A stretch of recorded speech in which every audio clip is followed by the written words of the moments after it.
Здравствуйте.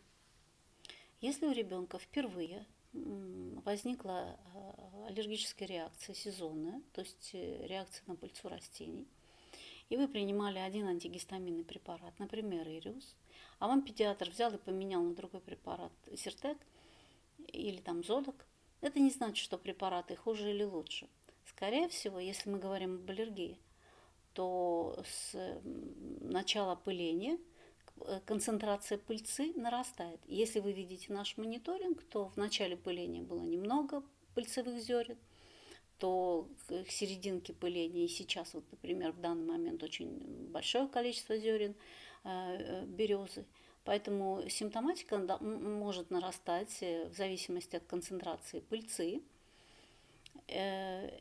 И поэтому одного антигистаминного препарата как такового может быть недостаточно.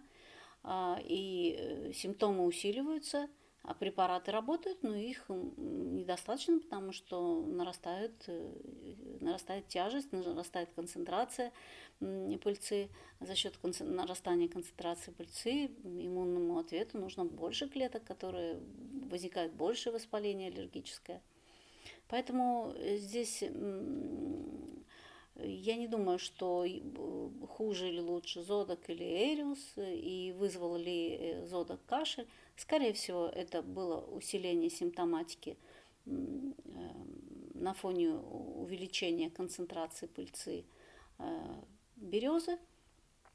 И поэтому, чтобы нам понимать, как дальше проводить профилактику, как дальше проводить лечение у ребенка, мы должны выявить конкретный аллерген и назначить правильную терапию. Это, возможно, и аллерген-специфическая иммунотерапия будет. Поэтому, как только закончится сезон пыления, нужно провести аллергодиагностику, выявить ведущий аллерген и дальше уже определиться с тактикой лечения.